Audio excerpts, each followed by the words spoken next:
everyone, welcome back. Today we're actually going to be talking about owls. So owls are birds of prey, and all birds of prey have really good vision. They have a powerful beak that they use like a knife and a fork to tear apart their food, and then they have their weapon, their talons, and that's what they're going to use to grab and grasp onto their prey. Now, owls are primarily nocturnal birds of prey, so that means that they have a few adaptations that allow them to hunt when it's dark. So those three adaptations happen to be their eyes, their ears, and their feathers.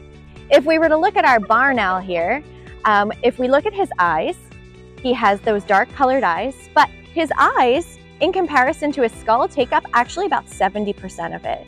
The reason being is because their eyes are filled with extra light capturing cells.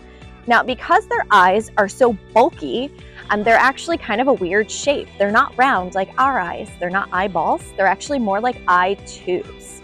So in order for them to see the world around them, they have to turn their whole entire head because their eyes are fixed in place by a bone called the sclerotic ring. They can turn their head about 3/4 of the way around. It's 270 degrees out of that 360-degree circle. Now, let's imagine there's a night where it's super, super dark. Maybe there's no moonlight or no starlight, so the owl can't use its eyes to find its food. Instead, they're going to use their hearing. Our barn owl has, so far, the best hearing of any animal ever tested. And the reason why he has such amazing hearing is because of his facial disc. So if you take a look at his beautiful heart-shaped face that he has there, that is like a satellite dish. It is made to soak in all the sound, and that sound gets drawn directly back to his ears. And I'm sure you're thinking, as you're looking at our owl friend here, where are his ears? His ears are pretty much in the same place that your ears are. They are right behind his eyes. However, their ears are slightly off center. So one ear will be a little lower, the other ear will be a little higher. As the sound travels to the owl's facial disc, it hits one ear just a fraction of a second faster than the other, and the owl's brain can calculate exactly where that sound is coming from. So they can essentially find their food without ever having to see it.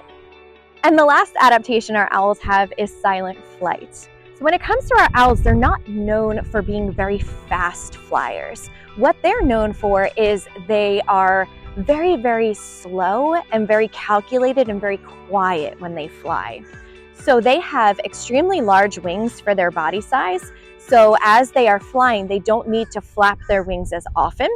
And then on top of that, they have very, very soft feathers that cushion the air.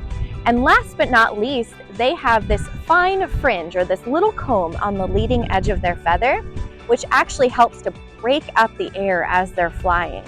So when they flap their wings, there's not really much of a sound that happens. So essentially they're able to ambush or sneak up on their prey.